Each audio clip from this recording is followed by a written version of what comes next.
press the bell icon on the YouTube app and never miss another update.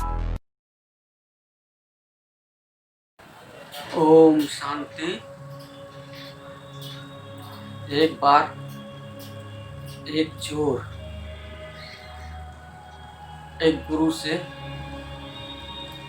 मिला क्या चलते चलते चोरी करने की नियत से घर से निकला।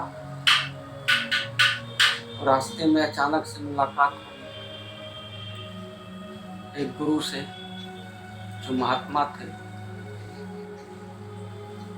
तो चोर ने पूछा कि चलते चलते कुछ अपनी सफलता के लिए कुछ गुरु से आशीर्वाद ले ले। तो चोर जाता है उस गुरु के पास, चरण स्पर्श करता है और कहता है कि गुरु जी मुझे ऐसा आशीर्वाद दीजिए कि मैं जिस कार्य के लिए जा रहा हूँ मैं उसमें सफल हूँ। तो गुरु ने पूछा कि कौन सा कार्य करते हो। तो चोर ने कहा कि चोरी करने का कार्य करता हूँ। अरे ये कार्य छोड़ दो तो कल्याण होगा। कहा गुरु जी यही तो काम नहीं छूटेगा, बाकी दूसरा कोई भी बात बताइए मैं मानने के लिए।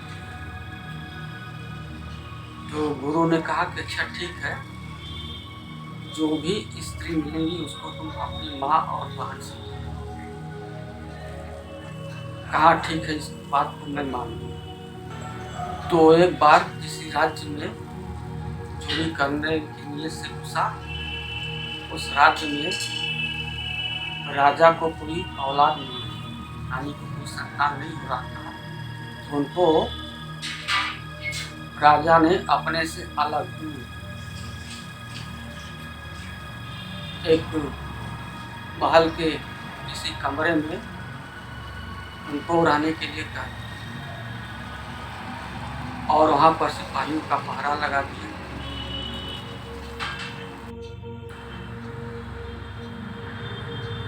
तो जब चोर चोरी करने गया तो उसी रानी के घर में घुसा। तो सिपाहियों ने उसे देख लिया। सिपाही ने जाके राजा बता दी। राजा भी आ गए। तो राजा भी कहा कि अच्छा देखते छुप छुप के देखना ये क्या करता है, क्या चोरी करता है।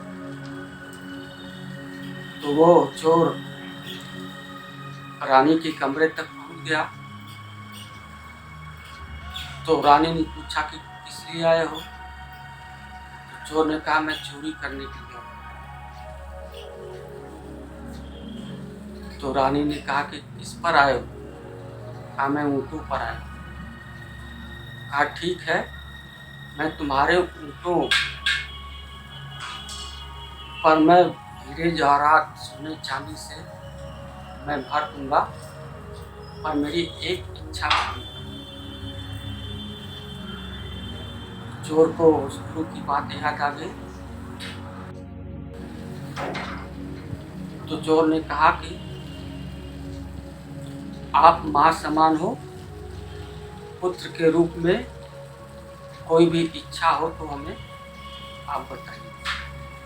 ये बात सुनकर राजा बहुत खुश हुआ और चोर को पकड़वा कर महल में ले गया। और राजा ने चोर से कहा कि तुम पर मैं बहुत खुश हूँ। फल चोरी करने के लिए आए, लेकिन तुम्हारी नीयत अच्छी है, तुम्हारी अच्छी बताओ तुम, इसलिए कोई चीज मांगो। तो चोर ने कहा कि महाराज मैं एक चीज मांगता हूँ कि रानी को जो अलग कमरे में बंधक बना के रखे हैं उसको फिर से आप सुहागिन बना दो। राजा कहा ठीक है। फिर रानी को बुलाए राजा। तो रानी से कहते हैं कि आप कोई भी कुछ मांग लो। तो कहा कि रानी बोली कि महाराज आप कुछ मांगने के लिए कहे ही हैं, तो मुझे कोई औलाद नहीं है, इसलिए आप मुझे अपने से अलग कर दिया है। तो मैं यही मांगूंगा, ईश्वर को अपने पुत्र के रूप में स्वीकार कर लीजिए और फिर यहाँ का राजा बना दीजिए। तो फिर राजा ने फिर वैसा ही कर दिया।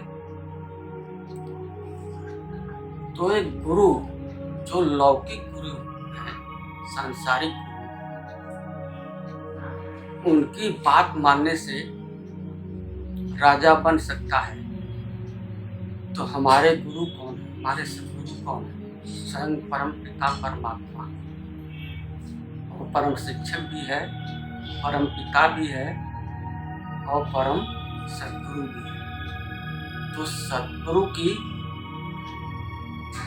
जो श्रीमत है उसको हमको कितने मन से पालन करना चाहिए, उसको कितना मन से याद करना चाहिए, क्योंकि परमात्मा ये गारंटी देता है ना, क्या कहता है, मन मनावो तो मध्या जी को मैं तुम्हें स्वर्ग का महाराजा बनाऊंगा, मैं स्वर्ग का मालिक बनूंगा। ये उसकी गारंटी है, ये गारंटी के साथ करता है। हमें उसको कितना फॉलो करना चाहिए, इसका हमको नशा होना चाहिए। स्वयं परमात्मा सदगुरु के रूप में हमको हमारी सदगति करने के लिए आया है, और हमें जो पढ़ाता है शिक्षक के रूप में, हमें उच्च पद प्राप्ति के लिए पढ़ाता है, और पिता के रूप में हमारी कितना सुंदर पालना करता है।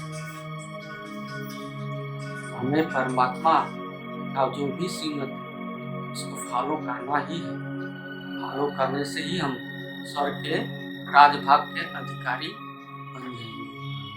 अच्छा, ओम शांति।